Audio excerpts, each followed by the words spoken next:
Bismillahirrahmanirrahim. Assalamualaikum warahmatullahi wabarakatuh. Selamat pagi kepada Ibu Nurmahyun. Terima kasih sudah hadir dalam acara kami yang berjudul tentang teknologi, dengan tema teknologi. Di sini kita akan sebelumnya saya buka acara dulu ya Bu ya, izin buka acara. Assalamualaikum warahmatullahi wabarakatuh. Selamat pagi. Apa kabar Bapak Ibu semuanya? Kita kembali dalam acara kegiatan penugasan VCT. Tema kali ini kita akan membahas dengan tema teknologi. Nah, di teknologi ini ada presenter yang akan menyampaikan, Chandra, dengan moderatornya adalah Ahdan Hafiz. Untuk kita mulai langsung aja. Untuk waktu dan tempat, saya persilakan kepada moderator untuk mengambil alih kegiatan tersebut. Oke, silakan Ahdan.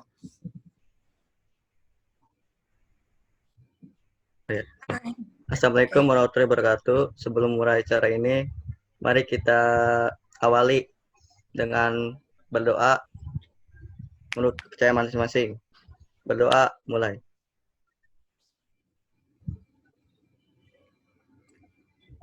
Berdoa, selesai. Pada Vicon kali ini, kita akan membahas tentang teknologi itu buruk atau tidak. Nah, ini akan dijelaskan oleh rekan saya, yaitu Chandra Cahya Kusuma, yang berkelahiran tanggal 12 Mei 2004.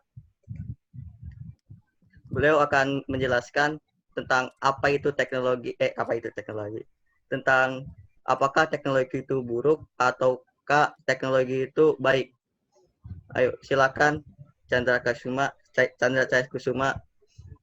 Saya persilakan. Iya, terima kasih Ahdan.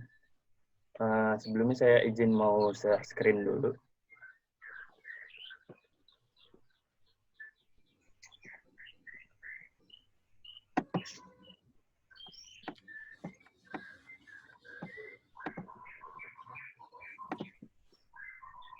Nah, untuk mengawali presentasi saya mempunyai satu pertanyaan, yaitu teknologi itu baik atau buruk? Pasti di antara Bapak Ibu semua atau teman-teman mungkin berpikir bahwa iya, teknologi itu baik. Tapi tunggu, coba dipikir dulu. Foto ini adalah foto di mana bom nuklir pertama diledakkan. Bom nuklir ini disebut Trinity. Untuk membuat bom tersebut dibutuhkan semua ilmuwan yang paling pintar dari seluruh dunia, dan mereka berkumpul di dalam suatu proyek bernama Proyek Manhattan.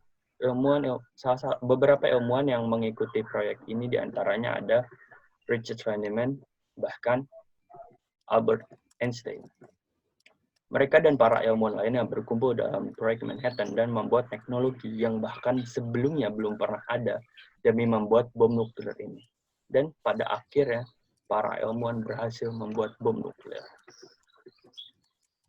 Bom nuklir yang mereka buat digunakan untuk meledakkan Hiroshima dan Nagasaki. Jumlah korban tewas yang diperkirakan akibat bom di Hiroshima dan Nagasaki, di Hiroshima jumlahnya sekitar 140.000 dari 350.000 penduduk, sedangkan di Nagasaki setidaknya 74.000 orang meninggal dalam insiden itu. Dan pada akhirnya Jepang menyerah pada Amerika. Teknologilah yang memungkinkan semua hal itu terjadi. Kembali ke pertanyaan tadi. Teknologi itu baik atau buruk? Dan jawabannya adalah teknologi itu tidak bisa dinilai baik atau buruk. Teknologi itu hanya alat. Alat baik atau buruk tergantung siapa yang menggunakan. Contohnya seperti pisau. Pisau bisa digunakan secara baik untuk memotong makanan, tetapi bisa juga digunakan untuk melukai orang lain. Apa artinya pisau itu buruk? Tidak. Baik atau buruknya pisau itu tergantung siapa yang menggunakannya. Dan begitu juga dengan nuklir.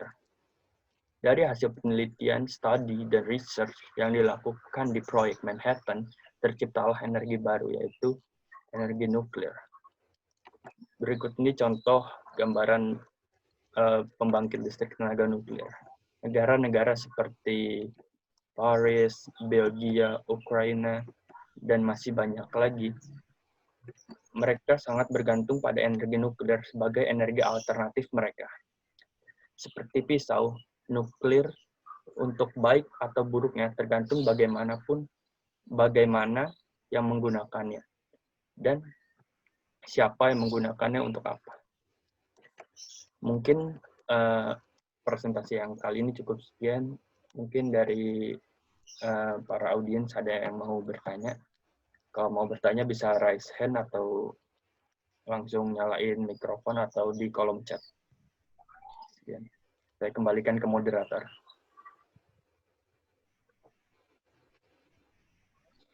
Oke, terima kasih Cananda atas presentasinya tadi. Jadi kesimpulan yang kita dapat dari penjelasan Chandra ini, teknologi itu baik atau buruknya itu tergantung dari penggunanya sendiri ya, benar kan? Iya, benar. Jadi sesuatu yang misalnya mempunyai kekuatan, bila digunakan oleh orang yang salah akan tetap salah. Jika digunakan oleh orang yang benar, akan bermanfaat untuk orang lain juga. Mungkin begitu ya, Chan?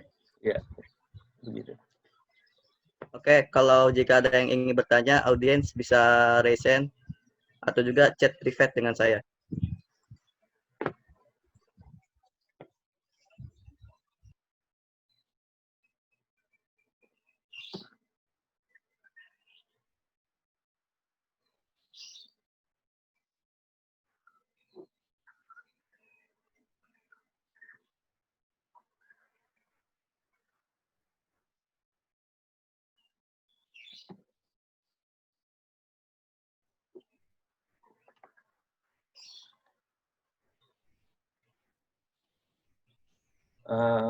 Mungkin Saudara Hadan punya pertanyaan tersendiri mungkin yang masih penasaran dari materi saya.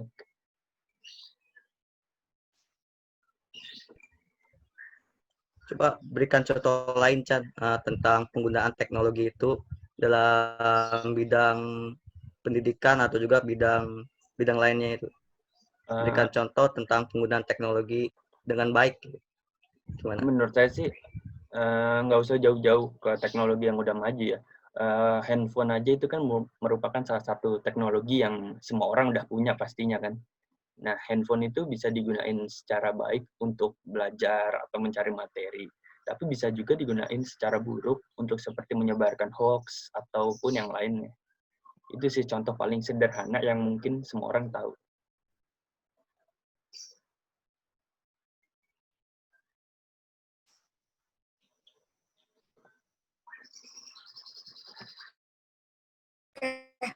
Ibu boleh nggak nanya? Walaupun Ibu sebagai host, ikutan nanya boleh, ya. Bu, boleh. Oke. Sekarang gini, kita kan kenal teknologi. Dulu untuk mendapatkan teknologi rasanya sulit banget, tapi untuk saat ini yang namanya teknologi itu udah makin berkembang dan itu cepat banget. Nah, bagaimana untuk mengatasi anak-anak usia di bawah umur menggunakan teknologi yang sesuai dengan umurnya? Kadang kita lihat beberapa fakta sekarang teknologi itu banyak digunakan oleh anak-anak di bawah umur yang tidak tepat, ya kan? Yang tidak tepat akhirnya menimbulkan sikap dan tindakan bahkan perilaku yang tidak sopan etikanya seperti sekarang. Bagaimana cara kita mengatasi penggunaan teknologi dengan baik pada anak-anak di bawah umur? Oke, terima kasih. Baik, Bu. Saya izin menjawab, Bu. Kalau menurut saya sih itu kembali antara ke anaknya atau enggak orang tuanya. Tergantung apa yang mereka tonton sih sebenarnya, apa yang mereka dapat dari teknologi itu. Jadi ya orang tua mungkin kalau anaknya nggak bisa dibilangin untuk nggak main gadget lah istilahnya, ya mungkin bisa diarahin pas main gadget itu main yang gimana ya? Ya misalnya yang baik-baik, seumpama oke, bolehlah mungkin main game sekali di handphone atau laptop atau apa. tapi ya mungkin diselingi dengan belajar melalui handphone atau apa, jadi kan istilahnya ada dampak positifnya juga dari teknologi tersebut, dan mengurangi istilahnya dampak negatif yang didapat dari teknologi. Menurut saya sih seperti itu, Bu.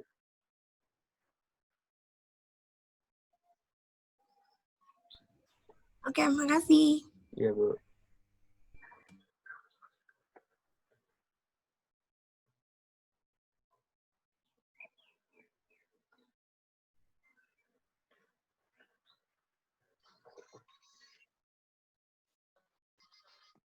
Halo, Iya, Pak. kepada dia. Oh ya, untuk para Ayo yang mau audiens, nanya silakan bisa Iya, di bisa raise hand bertanya. atau buka mikrofon ya. Kita di sini membahas topik seputar teknologi. Mungkin ada yang mau ditanyain. Udah ini belum? Udah pernah ada yang nonton teknologi dengan produk-produknya ya? Kan kayak sosial media yang kita gunakan juga bagian dari produk teknologi dan turunannya maksudnya kan ya. Iya, Teknologi yang kamu bahas lebih ke ini kan, teknologi informasi dan komunikasi kan?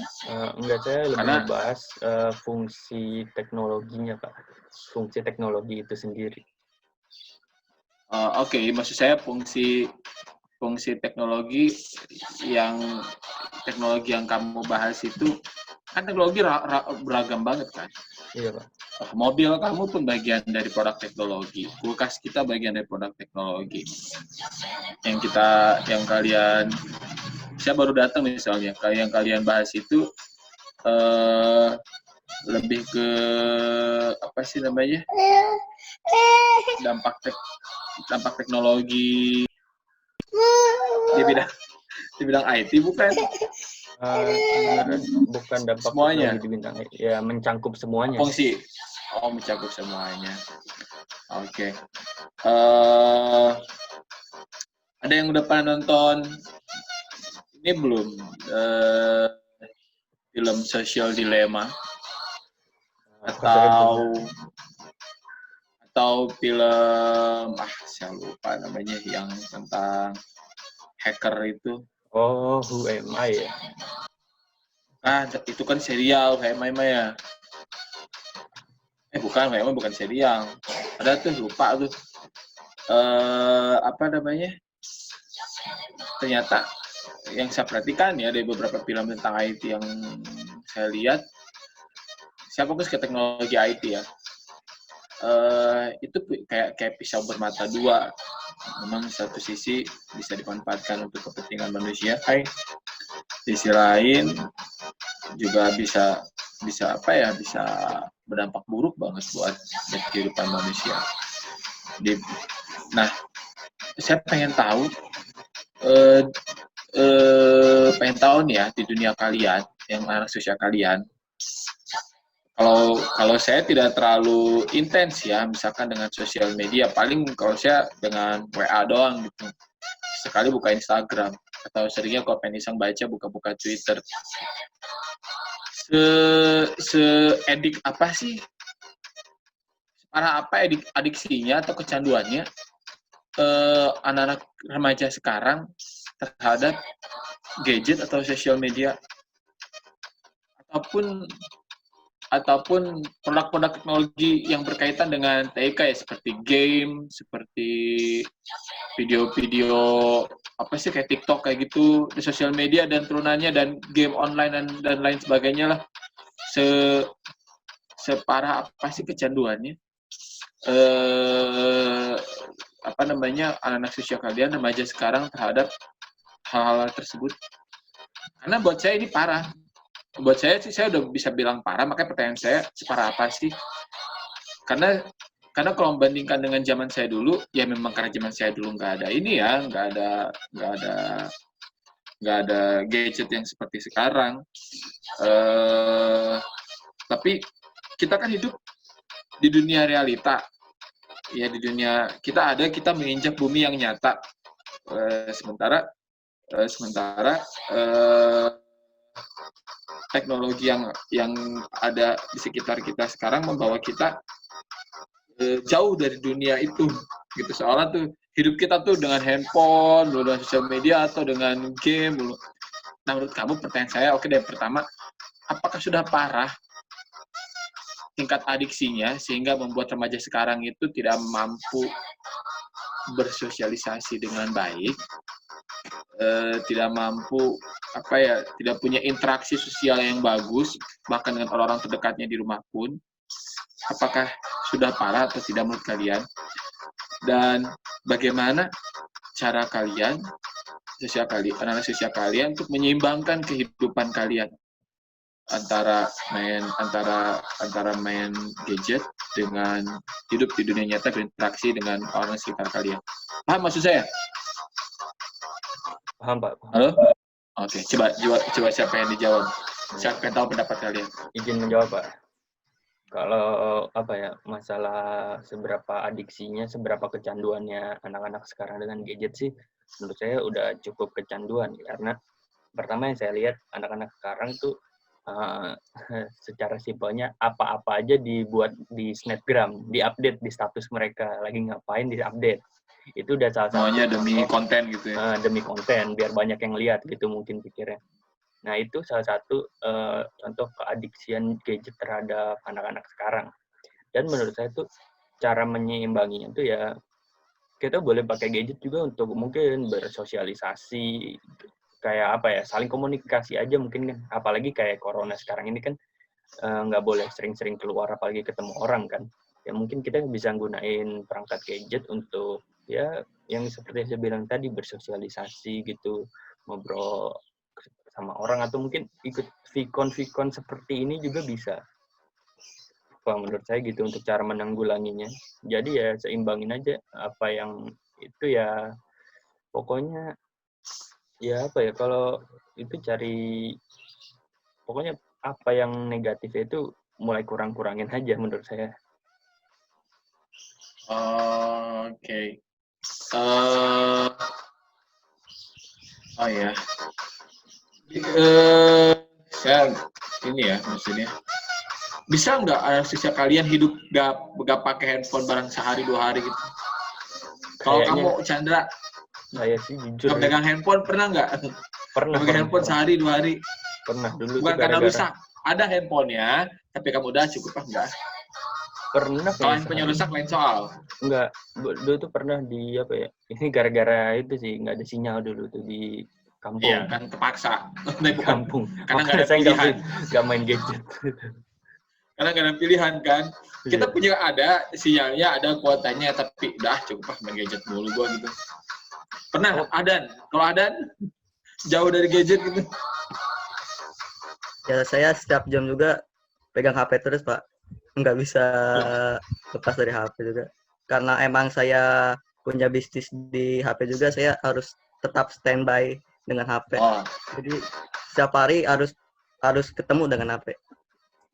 Oke, lain soal kalau bisnis ya. Iya. Beda bisnis dan adiksi. Misalnya ada beberapa orang. Saya satu film yang saya rekomendasikan itu deh, tonton saya bikin feednya di Instagram juga tentang sosial dilema. Itu salah satu film yang menyadarkan, yang membuat saya semakin sadar bahwa dunia kita nih, kehidupan sosial masyarakat kita, dan kehidupan manusia ini udah agak makin kacau nih gitu.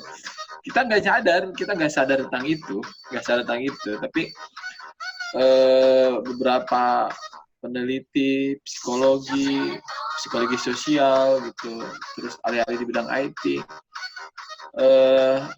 diwawancara di film ini menyadari bahwa arah perkembangan kehidupan manusia ini udah mulai agak sedikit gawat nih, dan perlu ada upaya-upaya untuk memperbaiki keadaan ini, dan semuanya itu diakibatkan oleh sosial media gitu. Mungkin saya awalnya sadar bahwa bahayanya ini itu, tapi setelah nonton film itu, iya benar ya, ada hal-hal yang nggak beres nih dalam kehidupan sosial kita nih gara-gara gadget nih. gitu. Saya sarankan tonton deh nanti kalau ada waktu film itu, karena itu worth it banget. Itu semakin menyadarkan kemanusiaan kita bahwa hidup kita tuh nggak cuma di depan handphone doang, di depan gadget doang. Ada orang-orang yang di sekitar kita yang yang perlu kita temui, yang perlu kita ajak komunikasi. Dan film ini semakin menarik karena yang diwawancara itu adalah orang-orang IT, sebagian besar orang IT yang menciptakan alat-alat yang kita pakai sekarang. Mereka juga ada sedikit menyesal. Kok gini ya jadinya ya? Dulu gue niatnya baik, gue bikin itu. Tapi kok jadi seperti ini ya? Gitu. Bahkan yang nyiptain, yang bikin Instagram, yang bikin Facebook awal-awal gitu, mereka mengakui mensalnya itu. Dan bahkan mereka orang yang penciptanya itu ya dari Silicon Valley itu. Mereka melarang anak-anaknya untuk pegang gadget. Karena mereka sudah tahu, kurang ajar ya, mereka sudah tahu bahayanya, mereka baru sadar di bahayanya jadi gini, makanya mereka langsung, anak gua gak boleh main gadget sampai usia tertentu, dan kalaupun main gadget, itu ketat sekali pengawasan dari orang tuanya. Nah sekarang di Indonesia, konsumennya masih belum sadar dengan itu. Dan sebenarnya tidak masalah ya, maksudnya selamat saya bilang itu selamat tadi tidak sampai menjadi candu, ya tidak sampai menjadi candu, itu mungkin tidak masalah, apalagi itu berbuah positif seperti Ahdan yang pakai digunakan untuk bisnis, itu mungkin tidak akan jadi masalah. Yang jadi masalah adalah gadget ini atau sosial media membuat orang menjadi tergantung, karena ada dua bisnis yang menyebut si konsumennya itu sebagai pengguna. Ya, satu bisnis narkoba, ya, dua bisnis ini teknologi sosial media. Yang lainnya kan gak dicap users. Kalau kita main handphone disebutnya users, sama kayak pecandu narkoba disebutnya users. Karena si konsumen yang mengkonsumsi dua hal itu, baik narkoba maupun gadget, ini arahnya akan menjadi manusia-manusia yang pecandu gadget, nggak bisa lepas dari gadget, tergantung banget dengan gadget. Banyak hal lah. Saya mungkin kurang bisa memaparkannya dengan jelas, tapi karena waktunya terbatas. Tapi buka sedikit mata kita, buka sedikit pengetahuan kita, supaya hidup kita jadi lebih seimbang tentang dampak yang bisa ditimbulkan oleh teknologi ini. Ada banyak teknologi bisa berdampak positif, juga membawa bahaya laten, bahaya tersembunyi yang kita harus juga waspada. Nah, cara yang paling bijak adalah memanfaatkan hal positifnya, minimalisir hal-hal buruknya. Tapi kita harus sadar dulu, makanya harus sadar apa sih dampak buruknya. Nah, dari situ kita bisa hindari. Kalau kita tidak pernah bisa menyadari itu, ya susah untuk menghindarinya. Mungkin itu aja. Saya senang tadi saya coba ikut dari awal ya, saya bisa tahu pemaparan seperti apa dari Chandra dan Ahdan. Keren. Nah, itu aja Bu Desi, udah habis waktunya ya. Masih banyak Pak, tenang aja, kita pakainya premium. Oh iya, kalau punya Ahdan ya, lupa. Premium, santai aja.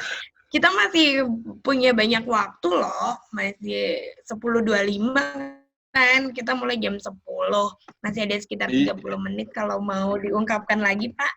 Iya, saya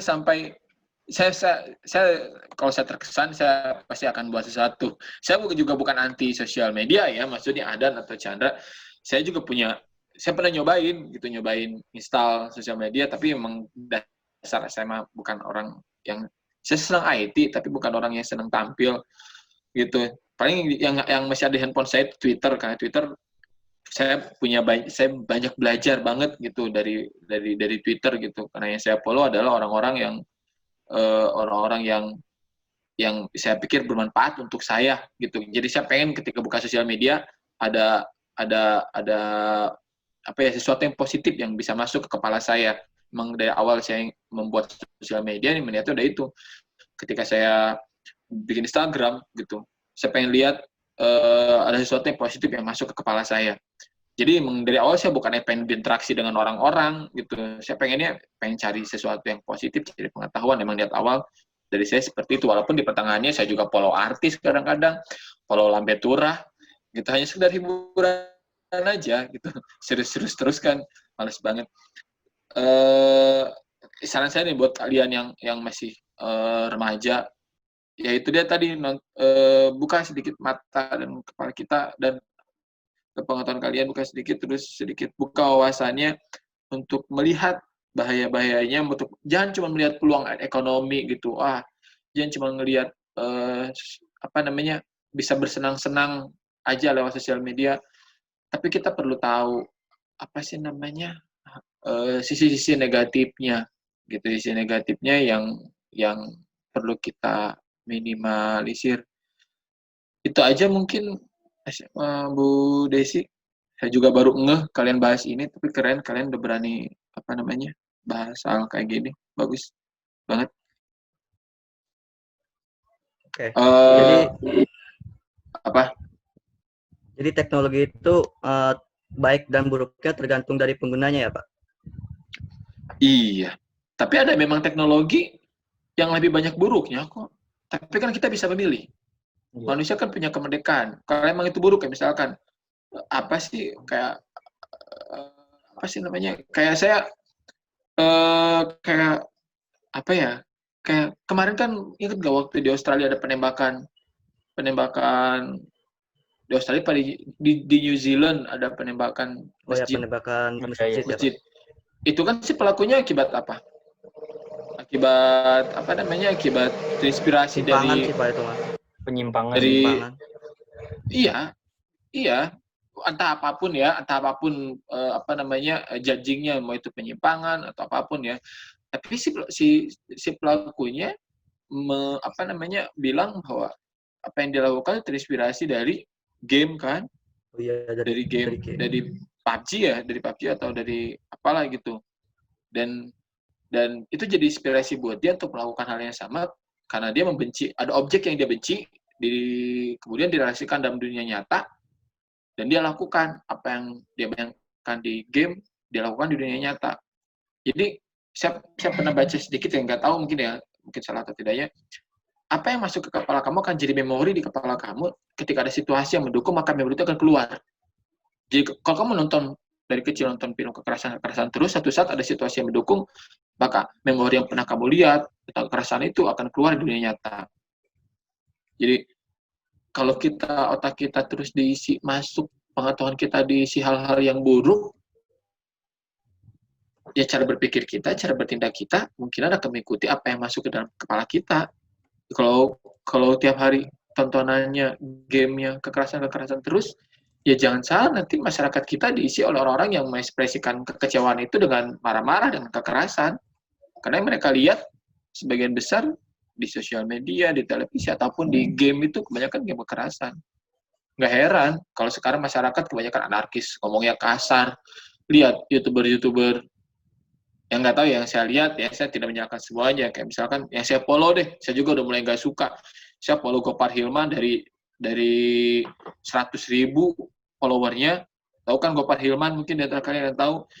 Saya dari orang pemilik Lawless itu, saya dari 100.000 sekarang udah 1 juta, dan saya udah mulai gak suka caranya dia sekarang konten YouTube-nya, karena bahasanya kasar, konten-kontennya buat saya tuh gak pantas dilihat oleh anak-anak sosial kalian gitu.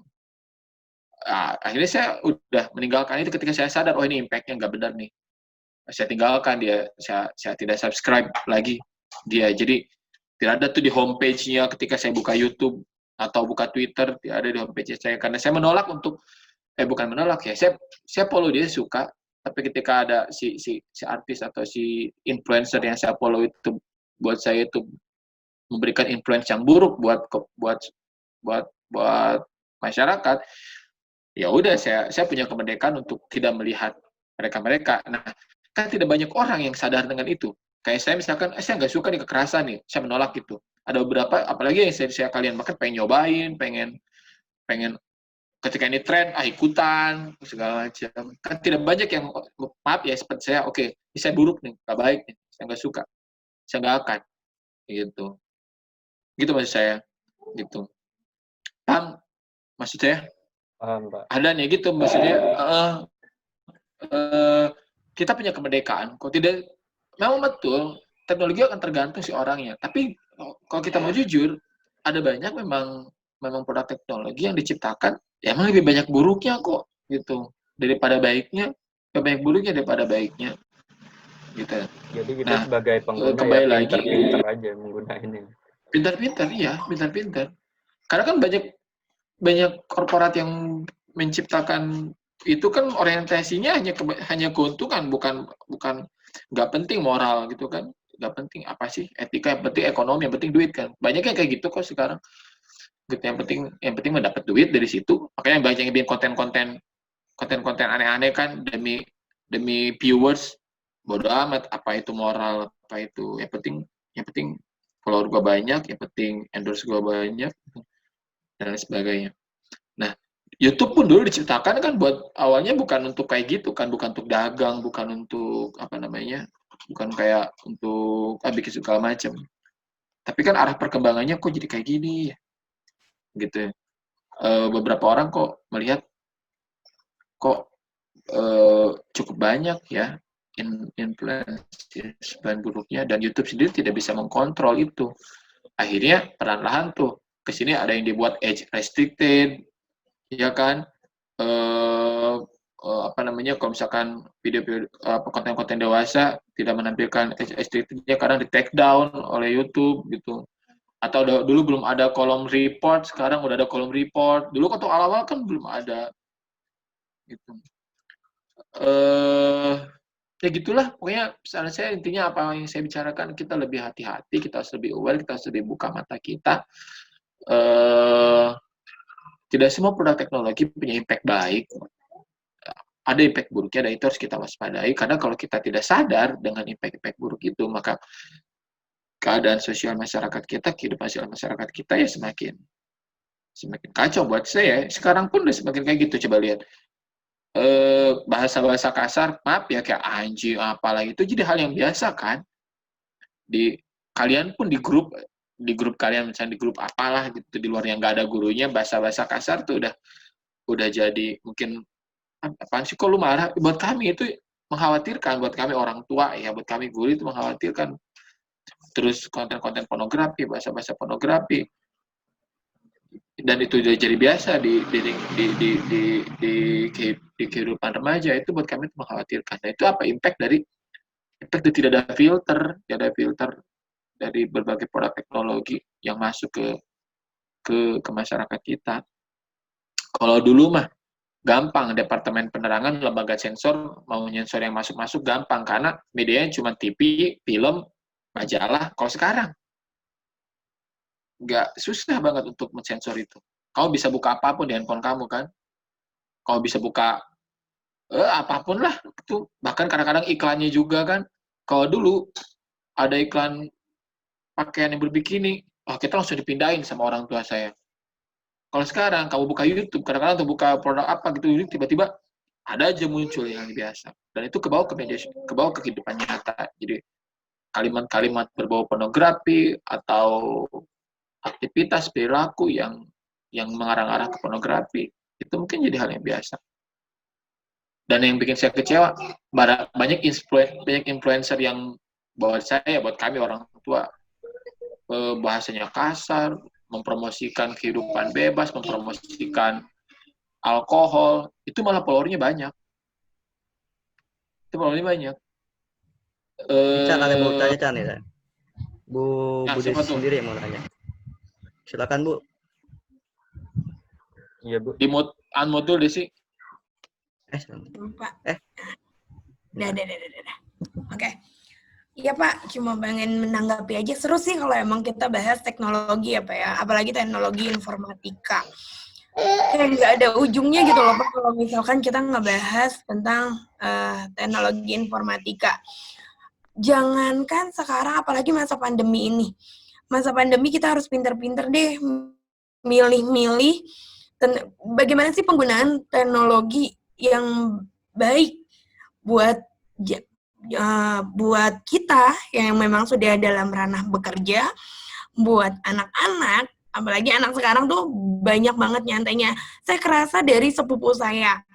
Sepupu saya itu mengungkapkan kata-kata kasar, setuju sama yang dikatakan Pak Saifuddin, mengungkapkan kata-kata kasar itu, ya mereka sebagai kebiasaan aja, dan itu, ya itu masih, menurut mereka, itu masih dalam batas normal, karena mereka ngelihat YouTuber, wah dengan caranya kayak gini saya bisa terkenal, wah dengan caranya kayak gini saya bisa menghasilkan duit banyak. Nah itu impact yang sangat amat salah. Contohnya lagi kayak mungkin kalau kalian SMA ngerasa nggak sih yang namanya, wah kayaknya kalau kita main malam nongkrong, kalau kita lihat status-status anak-anak sekarang nih ya, main malam nongkrong nge-vape, kalau zaman sekarang tuh, terus ya kadang ada yang ngerokok, itu tuh masih mereka menganggap masih dalam batas yang normal atau masih dalam batas yang wajar, karena yang mereka lihat itu adalah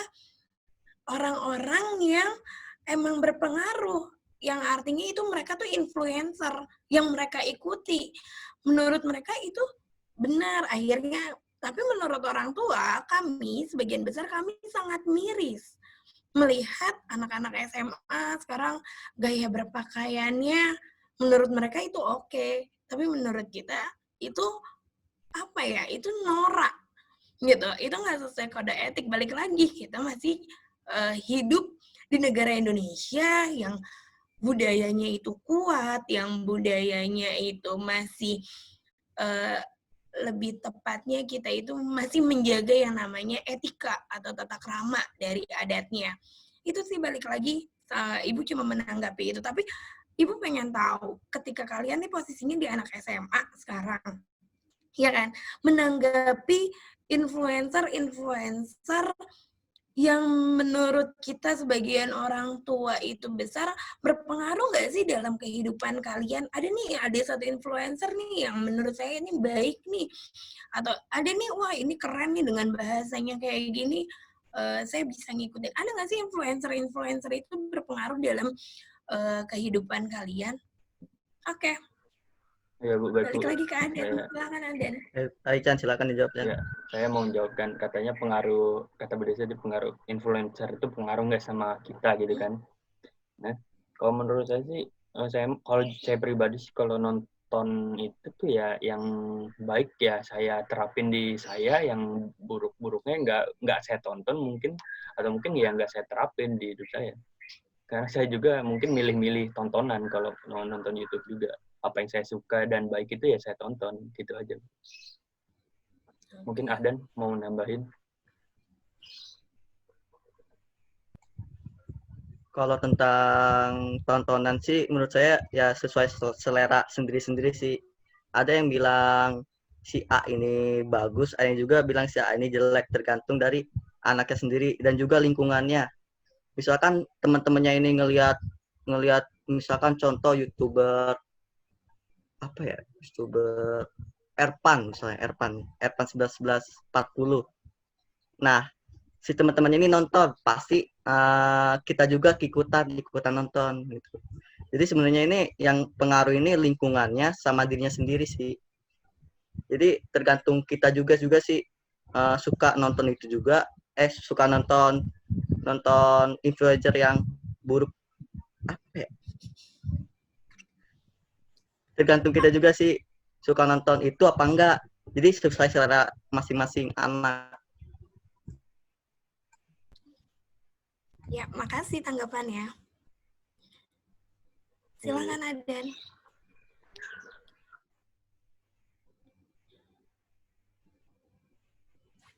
Untuk audiens jangan lupa presensi ya.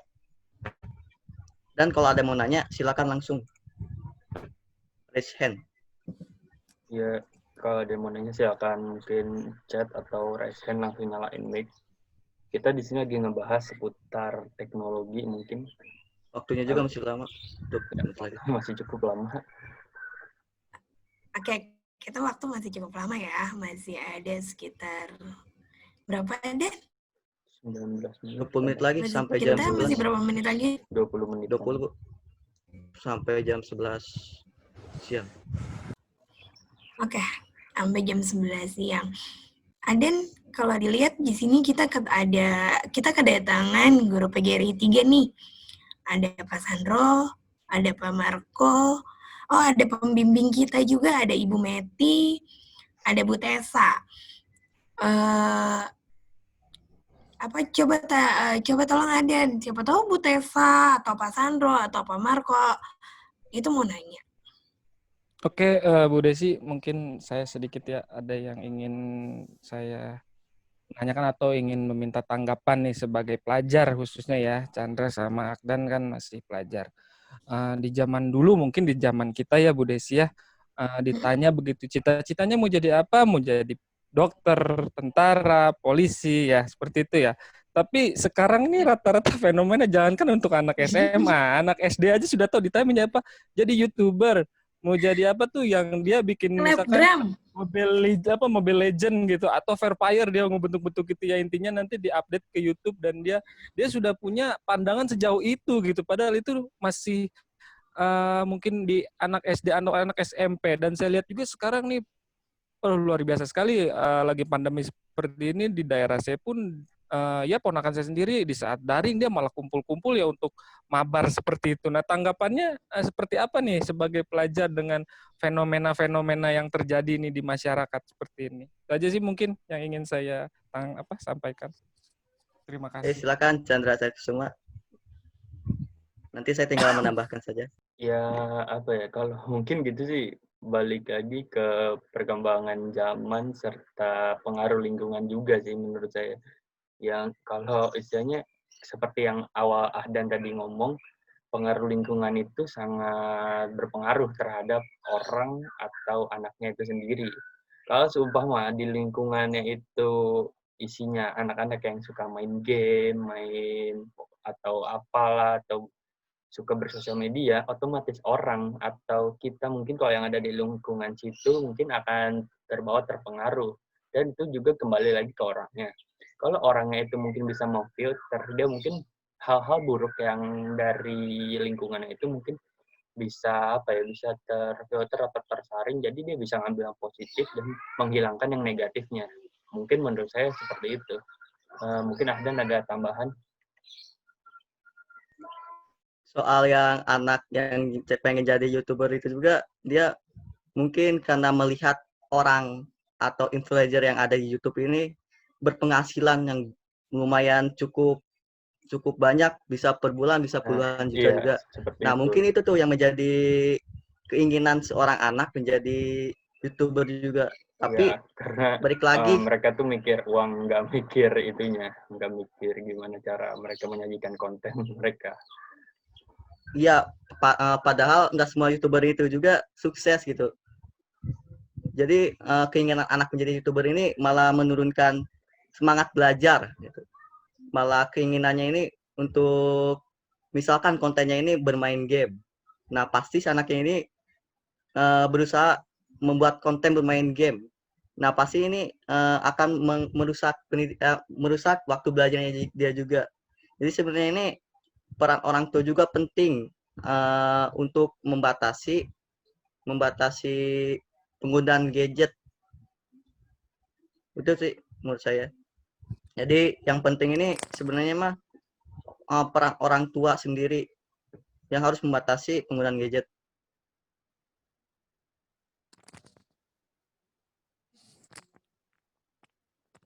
Oke, jadi bisa saya garis bawahi mungkin yang paling gampang itu karena dia memodel ya, melihat, mencontoh mungkin ya. Terus sama yang tadi terakhir dari Akdan mungkin yang bisa saya ambil, peran orang tua memang betul ya di sini, mungkin itu yang sependapat dengan saya. Oke, terima kasih atas jawabannya.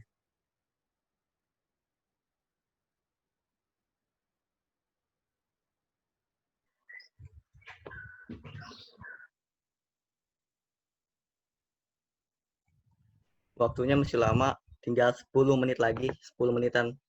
Kalau ada yang mau bertanya silakan. Guru-guru, Pak Marco, Bu Tessa, atau enggak Bu Nurma, atau juga Bu Meti ini mau bertanya. Silakan. Oke, kalau gitu Ibu mau bertanya ya. Untuk kalian sendiri, bagaimana kalian mengatur menjadwalkan penggunaan gadget masing-masing? Apakah kalian membuat aturan, misalnya pada saat saya mau belajar untuk ulangan, saya akan menghindari atau tidak menyentuh HP sama sekali. Ada nggak yang seperti itu? Atau malah justru HP itu harus ada pada saat kamu belajar? Dan bagaimana kamu mensiasati? Karena Ibu yakin kalian sendiri memang masa-masanya perlu untuk belajar dan perlu untuk have fun kan ya. Jadi bagaimana cara kalian menyiasati diri sendiri untuk tidak terjebak pada internet atau teknologi yang justru nanti berakibat buruk bagi kalian? Strateginya seperti apa? Saya izin menjawab ya. Kalau kalau seumpama kan tadi kata Bu Meti kalau ada ulangan mungkin kalian menjauhi gadget apa enggak ya, saya jujur saya bahkan mungkin nggak akan main game, mungkin dan nggak akan nonton YouTube, saya mungkin akan lebih fokus ke belajar kalau saat ulangan. Dan kalau sehari-hari sih kalau saya pribadi nggak begitu sering main game sih, toh di HP saya juga dikit banget game, dan mungkin cuma main game sejam gitu udah cukup kadang-kadang. Karena rasa bosan, saya juga sih jujur punya bosan juga kalau main game. Jadi ya itu kembali lagi ke pribadi masing-masing juga, gimana cara itunya, cara menanggapinya. Kalau menurut saya sih ya gitu aja. Jadi ya kalau harus seimbang antara belajar dan penggunaan gadget, atau mungkin bisa juga belajar melalui handphone, kan sekarang juga bisa, itu juga bisa cara menanggulanginya. Kalau nggak bisa jauh dari handphone ya coba aja belajar dari handphone gitu. Mungkin itu dari saya. Dan mungkin ada tambahan.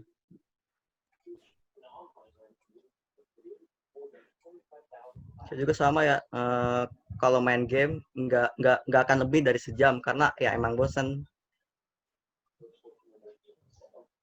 Oke, berarti kalian Juga kalau misalkan tentang ulangan sendiri, saya menggunakan HP itu untuk sebagai media belajar. Jadi setiap misalkan ada materi yang ada di buku, saya pakai HP itu untuk mencari materi lain, misalkan kayak rumus atau enggak rangkuman. Itu sih. Kalau orang tua kalian sendiri ada aturan yang secara tegas diterapkan di rumah nggak? Kalau saya sih itu lebih kayak sebenarnya nggak terlalu juga sih, cuma ya kalau ngasih tahu tuh ya antara main game sama belajar tuh harus imbang gitu.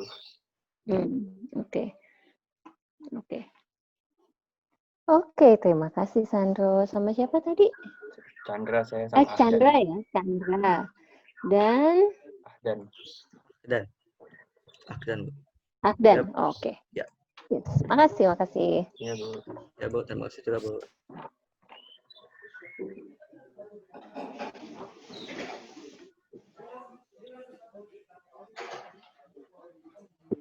Kalau memang sudah tidak ada lagi yang menanggapi atau ingin bertanya, sesinya boleh ditutup. Nanti setelah itu Ibu nanti akan memberikan sedikit feedback terhadap sesi yang sudah kalian lakukan hari ini.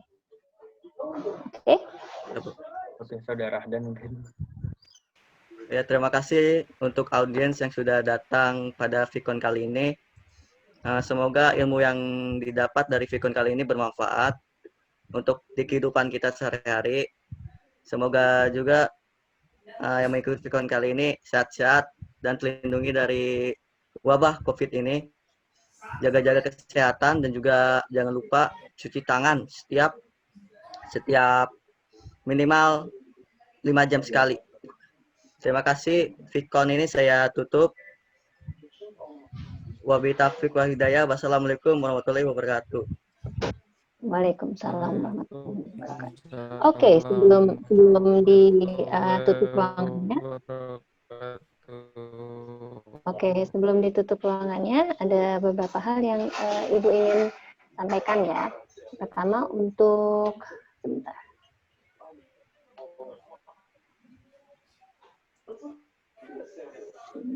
Oke. Pertama untuk presenter. Tadi alhamdulillah materinya luar biasa mengena ya. Jadi ini tuh materi yang benar-benar apa ya, ada di hati setiap orang saat ini, karena tidak ada lagi orang yang sepertinya tidak ada lagi orang yang benar-benar tidak terpengaruh oleh teknologi. Oke, dan Chandra, Ibu lihat cukup sangat menguasai materi tersebut, bisa membawakannya dengan baik, dan you did a very good job. Oke. Untuk moderator, Ahdan ya moderatornya ya. Itu juga karena ini adalah sesuatu materi yang dekat dengan kalian, jadi kamu juga bisa mengungkapkan pendapat kamu, pengalaman-pengalaman kamu, itu sudah bagus sekali.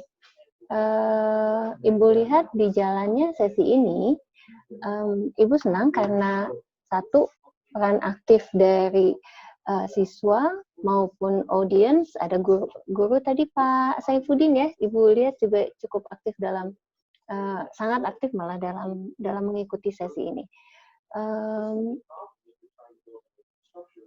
Ibu rasa sesi ini berlangsung sangat sukses ya. Mudah-mudahan untuk sesi-sesi selanjutnya juga sama suksesnya, sama serunya. Bapak Ibu guru juga bisa hadir untuk mendengarkan Ananda sekalian. Kalau dari Bu Nurma ada masukan Bu Nurma? Ya, atau cukup, mungkin Bu Met. Nurma sudah. Udah. Oke. Iya, kalau gitu terima kasih Ananda Ahdan, Chandra, dan Bu Utami ya. Silahkan kalau roomnya mau ditutup untuk masuk. Oh, Bu Desi. Desi, Bu. Oke. Bu, nggak ada tanggapan buat saya, Bu. Desi. Ya. Oh, what can I say gitu Bu Desi. Alhamdulillah, terima kasih ya Bu. Anak-anaknya luar biasa Bu, dan Ibu pun pendampingannya dengan anak-anak. Terima kasih banyak. Mudah-mudahan semua kita berharap semua bisa lulus, semua bisa berhasil di VCT kali ini ya Bu ya. Amin. Amin.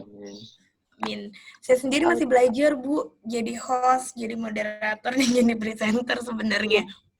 Iya, memang di awal tuh pasti gitu Bu. Di awal tuh ya yang ketika kita mau tampil deg-degannya pasti ya, karena